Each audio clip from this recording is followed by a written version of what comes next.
One of the major problems of anxiety and stress centers on knowing who you are. We know where we will say where we come from our mothers and our father, and we've come from somewhere. But to resolve and understand who we are in life, I firmly believe that when you know yourself, you know who you are, you can resonate with the world around you. And then beyond that, resonate with the bigger picture, which I call the universe. And even beyond that, if you're capable, resonate and connect with something bigger than yourself, being God, Gaia, Mother Nature, and I always say Vishnu, Shiva, or Buddha Nature, and one of the Buddhas in the Buddha realms. So the idea is to connect beyond yourself. Now, when we're born with a basic personality, and you can look at a child and young person, and you can see certain personalities in them. Some of them are like stuck with their mother, some, are very shy, some are very exuberant and outgoing, and we're born with a certain personality. It's undeniable. And so often you can look at a daughter, a girl, or a boy, and you can see them. If you see them with their father or their mother, you can see some personality traits that are, so similar. You say, oh well, she's more like her father, or in her mannerisms, or it's more like his father. You can see these traits running through people. So we're born as a personality, we're given a name, that name resonates, and we attach that to our sense of who we are. The self. Now, we also have an ego. An ego is how we project ourselves into the world we inhabit and the immediate our surroundings. We know, or the clothes we choose to wear, the possessions we choose to have, the property, the things in our lives, and our basic thoughts and concepts revolve around an identity. We form this identity for ourselves. We personalize things, but that personalization is really bound with your ego, your sense of who you project yourself to interact with the world, because yourself you can be. It's a bit of a riddle, but God said, I am who I am. And in the Indic faith, they have a phrase, I am what? They say, I am not this, but I'm not that. I am, again, who I am. They call it neti neti, not this, not that. And also they have another one called tat twam asi, which, bear with me, in the Indian language, Sanskrit, means that thou art. You are something without this identity that you attach to objects and around us. Now, as we progress through our years, we can change, we can lose touch with this, our real self, who we are, inner self, which we call the self. And we can start to form ourselves, become attached to this identity which we create of ourselves. If you like, it's a reflection of who we really are. but in the process of life being told to do this, not to do that, and through the chapters and scenes and scenarios in our life, wherever we are and who we engage with, we can diminish the value of our true self, and then we can form this ego identity, which basically is a puppet, a caricature of our true self. So I'm talking about centering yourself, and as the old famous saying says, know thyself.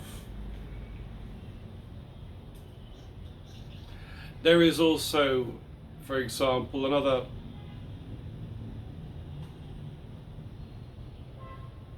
paradox, if you like.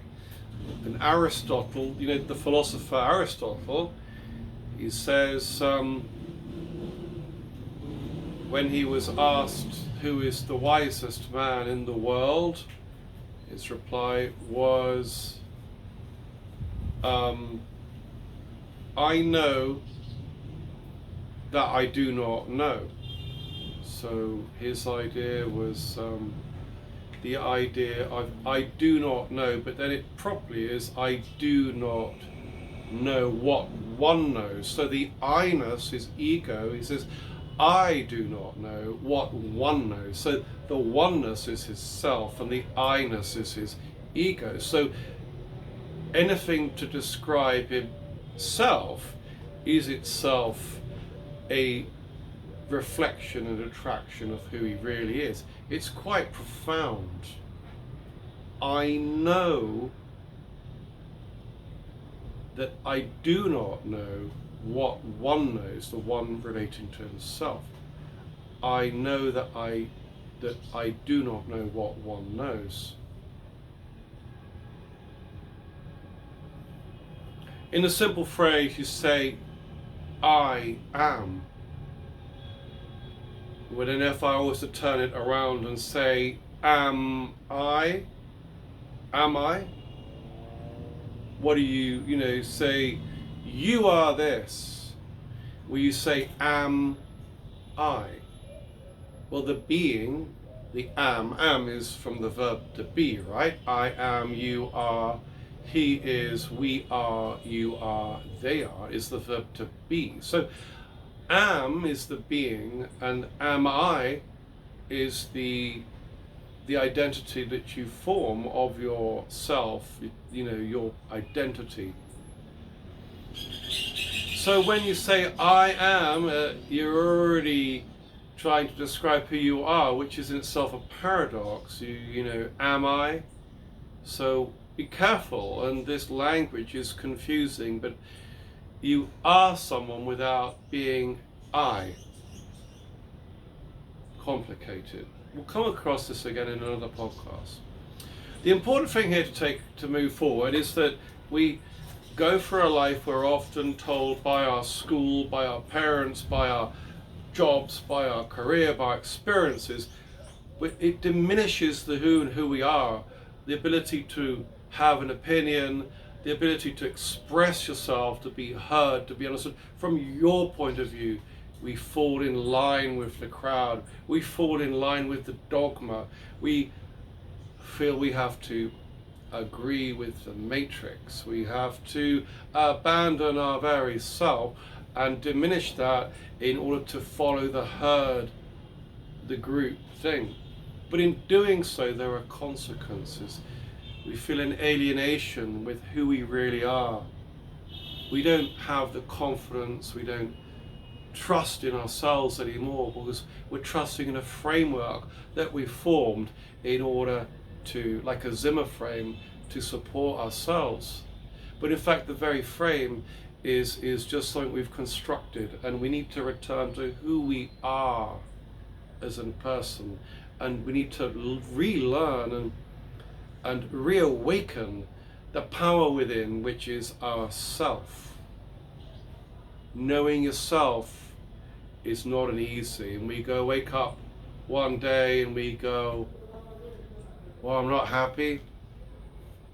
I buy this and I don't want to do that. I do that and I do this, and or I'm not a happy person. Then you go, well, maybe you look at a picture, or you remember pictures, photographs really help. But if you're able to remember periods in your life when you were happy, maybe as a child, the innocence of being a child, the simplicity of being a child or a younger person, you can remember when you were happy. Well, how do you get back? How do you reawaken those happy parts of yourself? Because they're still with you. But what we have is we have storehouse consciousness. And a part of our mind called the hypothalamus, the hippocampus, I apologize, the hippocampus is where we store medium and long-term memory, and we have the other part of our mind called the temporal cortex, temporal lobe, and that is the lower part of our brain structure, which also is involved with emotions and processing, attaching emotions to the memories and then storing them in parts of our minds. It's almost like they've been backed up on a hard drive. They've been stored away, but they're there. But attached to those memories, there's often there's a neurochemical pattern. It's almost been encoded with secrets, with happiness, with joy, with fulfillment, with lack of anxiety. So we've encoded these memories, and they're packets there, like a data bank stored away in your long-term consciousness. So again, we're talking about the hippocampus, which actually means Latin for seahorse, if you know what a seahorse is. But the Latin word for seahorse is hippocampus. Why? Because the shape of it is a little bit like this animal that lives in the sea called a seahorse. So they call it the hippocampus. Might be a way to remember the word. And then the temporal lobe, the lower part of the cerebellum, i.e. the brain. Cerebellum is a Latin word for brain. Now here's some background chatter, which I imagine is going to filter up here pretty soon. I may pause this video if there's going to be some interference.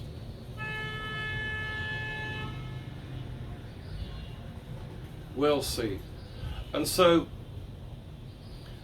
as we go through life, I'll do an allegory now.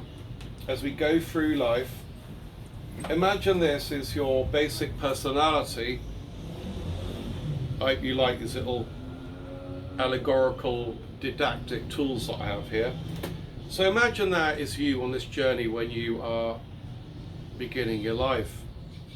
So you're a happy, centered self. You're born a special person in the universe. Even if you don't believe in God and the universe, Mother Nature, Gaia, whatever, you're born a special person. You really, really are special, wonderful, amazing. Whatever society tells you, and however much you try to turn away from who you really are, which is a paradox, always return to that true self. So imagine this, so you go through your life, you have lots of happy experiences in a particular place with particular people. And then that piece becomes let go. A year later you have a great holiday somewhere, it generates all these happy feelings of well-being. Then the holiday passes, that piece then goes. You lose someone in your life. Again, that was a part, meant a lot to you, goes. You're told not to do that and think like that. Another vital piece of you, you have to let it go.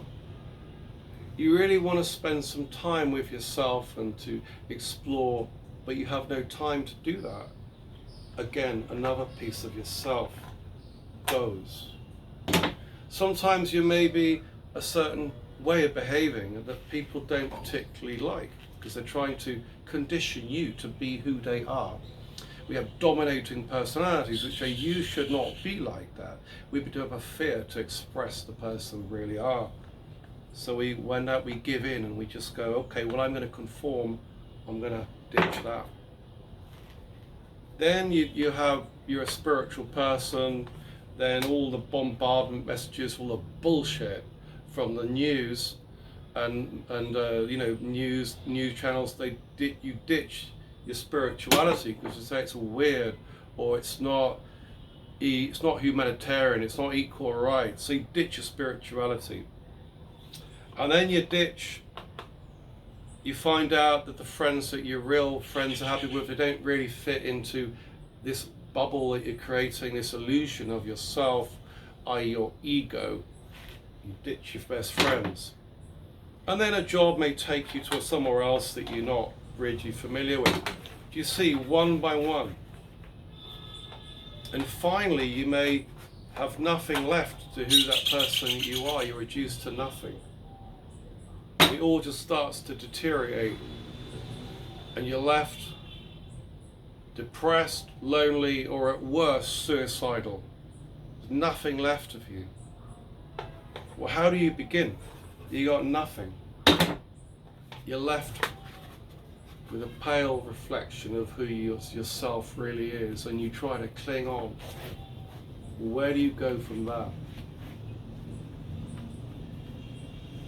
I've been there when I was 23, and I did have a nervous breakdown.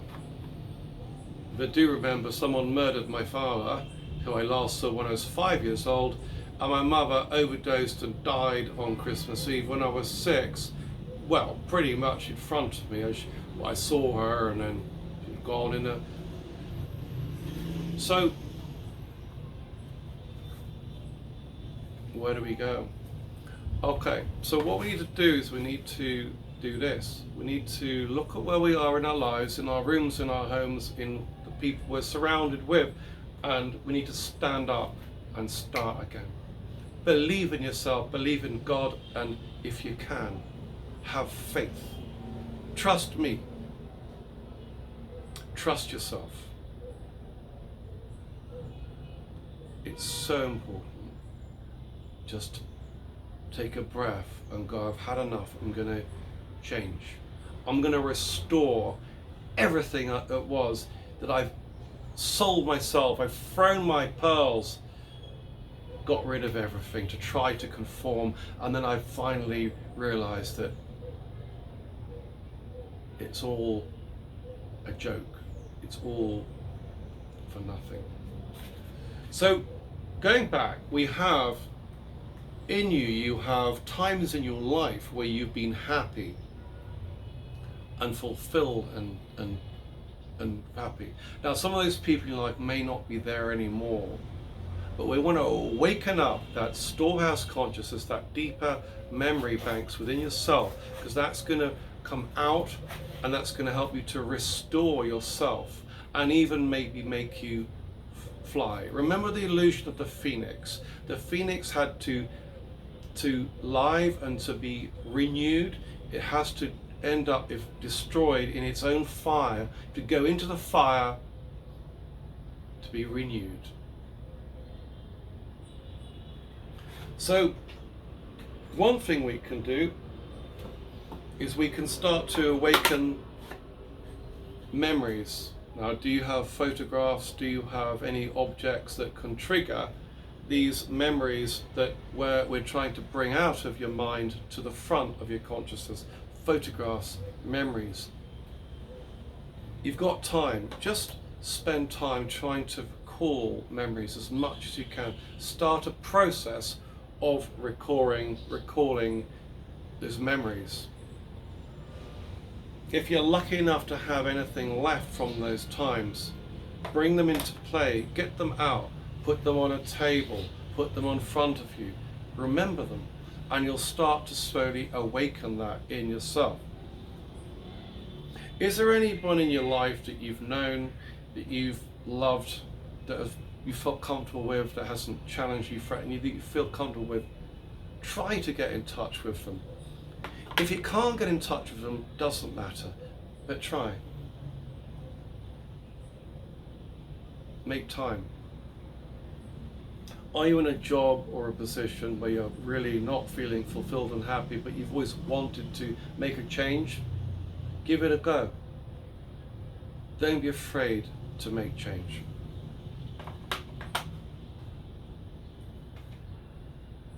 Now, the other thing you can do is you can start to look at what people hate, self-help. Doesn't mean you have to go somewhere else and be given drugs. You don't need drugs. Drugs are never going to be the answer, because they're never going to be yourself. Yourself is what will set off all these processes in your body and allow your body to regenerate, produce dopamine, adrenaline, testosterone, whatever you want. These natural drugs is more and more and more than you ever will need. Try spirituality, try faith, try connecting to the universe. Whatever you do, don't worry. It's a process.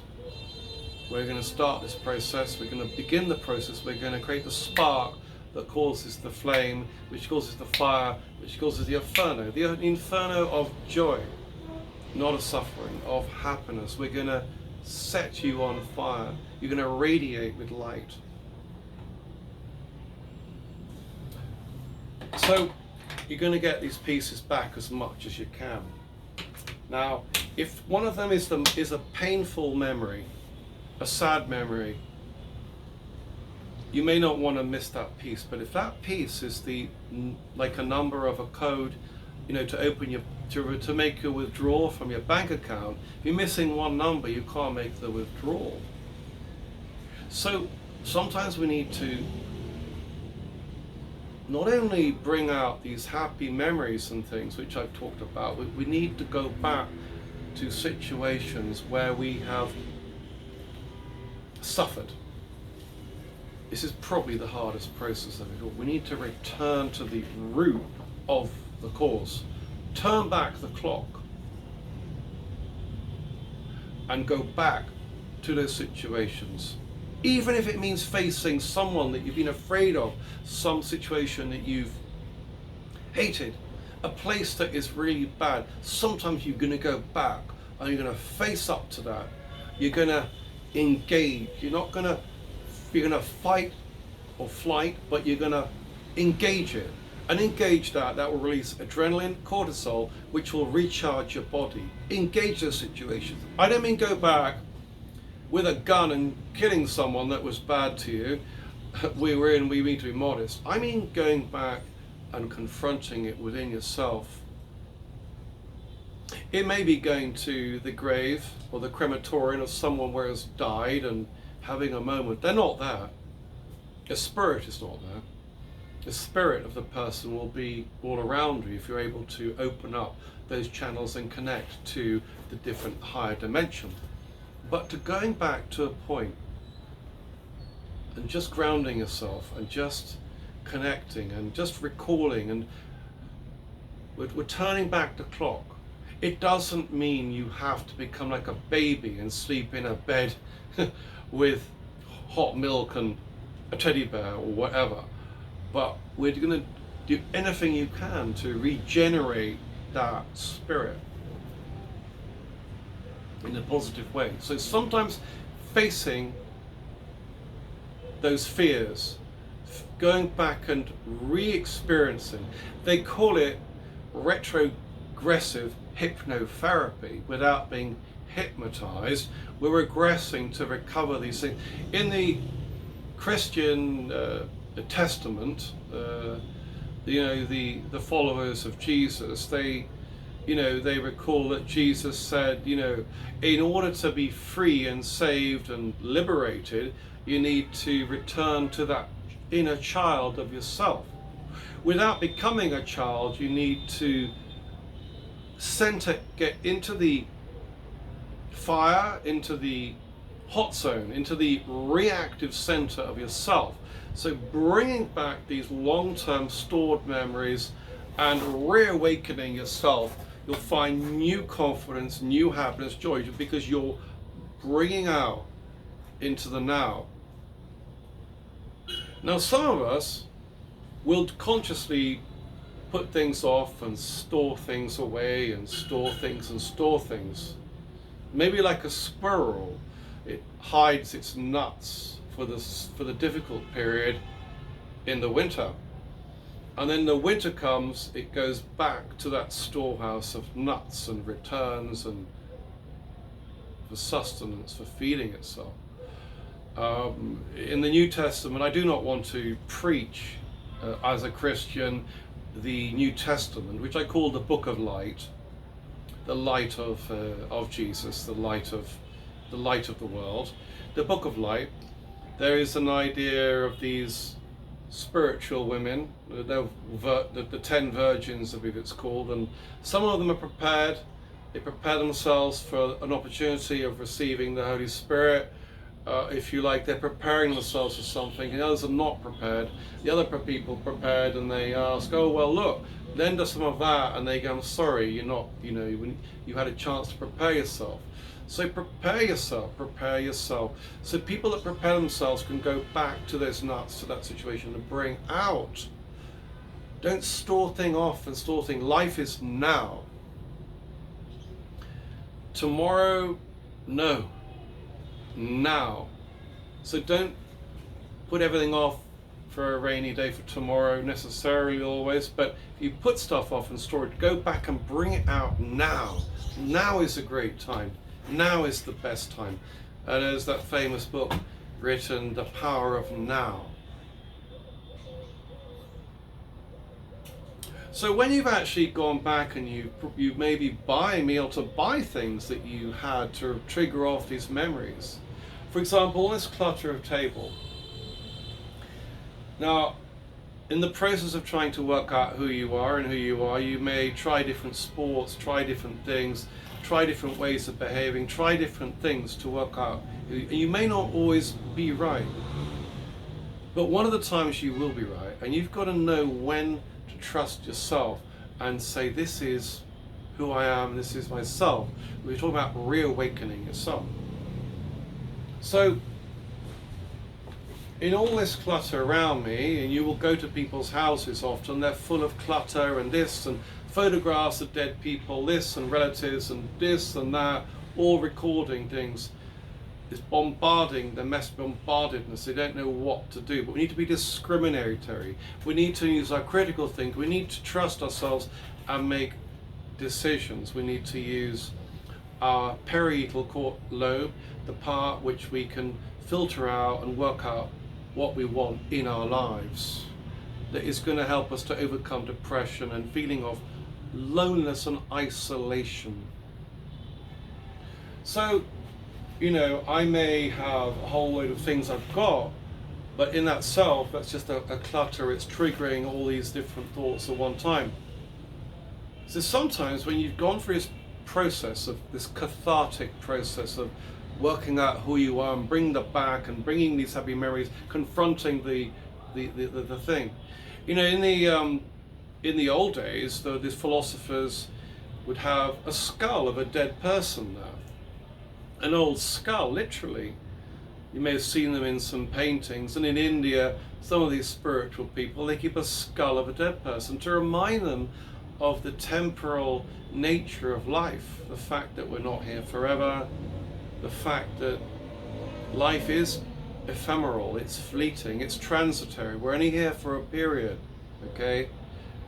It's an object, an idea that can help to make our mental associations, but some of it got too much. So, for example, in order to feel free, I'm going to have to say, okay, I've tried that, I've gone through that experience, I've remembered this, remembered that, okay, that's good. So I'm going to declutter. The idea I've communicated of this loss of self, I'm going to let go of it here, okay? And then the switch I used for another podcast, let go, remove these. Okay, I've got those. These bring back happy memories, for example. I'm going to store them in a box, out of sight. But they're there. When I need to go back and make a reference, I can. I'm going to declutter. Okay? And I'm decluttering. And as I go, you're simplifying your life. But what you've done importantly is you've left with a few things. Okay, you're chained to negative experience. You're chained to things that are not really who you are. You chain yourself to ideas and attach yourself to things which are not really who you are. We need to talk about regressing to who we really are, to believe and trust in ourselves. We don't need it. This, okay, that. I'm living in a series of objects that are just illusory, delusional. It's complicated. And you go back, and you're going to go, and even my tea.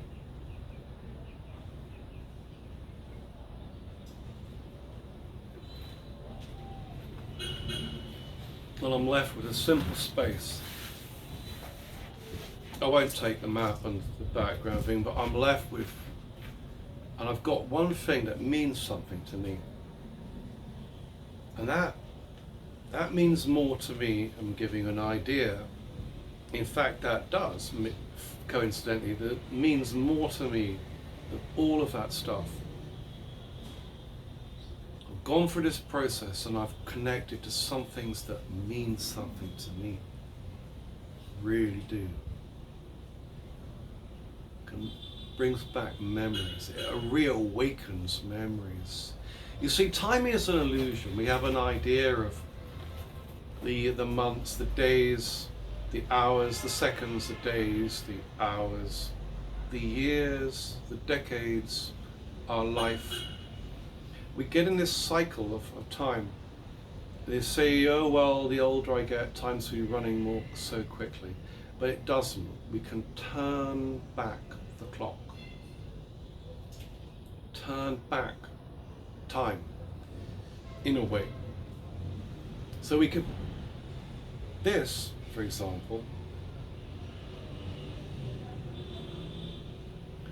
brings back a positive, happy moment and time in my life, which meant something to me. It meant more to me than all of these objects. It's a pomegranate, a dried pomegranate. It comes from a tree. I have this for 18 years. You see, pomegranate. Now I know the tree is probably still there now. I haven't seen it, and it's there. The people that were there are now gone. They've passed away. But right now, I can awaken that joy, that positivity, that sense of learning a part of who I was. In another podcast, I'll talk about it. But you need to, or one can, bring back into your life and prioritize the things that are giving you a feeling of well-being and goodness, and all these other illusory things we need to let go.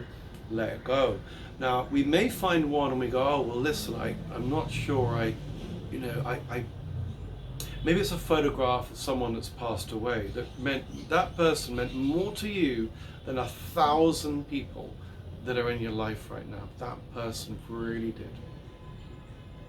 You don't need to move on. You know, a fox, what a fox does is it goes into the chicken run, the hen run. They do this. They go in, they kill all of the hens and the chickens, and they go off with one. We don't need to go around killing and like a mad dog, destroying everything in our life. The more we destroy, the less we know. We need to nurture a few things that we've got in our lives, bring back into the fore the memories, the good things, and reconnect with what makes us special, who we were, rather than, so that the who we were can come into who we are, and the who are can be who we project and walk with in the future. So rather than going through life having these experiences and letting it go, and another thing and letting it go, another thing and letting it, like that jigsaw I showed you, you'll end up with nothing. We need to bring back who we are. It's a process, but by God, you're going to feel great as you engage in this process. Now, if you forget something, for example, I'll go back, I'll bring this back in. Oh, well, maybe that is something that I also would like to be in my conscious thing. You don't have to be attached to it, but certain things can trigger happy, peaceful, and feeling of well-being in yourself. So the whole point about this is I'm going to close this podcast by saying you're a very, very special person. It's not this conceptual identity of who you project yourself as you interact with the world, which is part of your parietal lobe, part of your mind which does that. It's about the wellspring within you, who you were born, and who you become needs to resonate with who you truly and really are. We're not talking about people that do not suffer from anxiety and stress, depression. This is about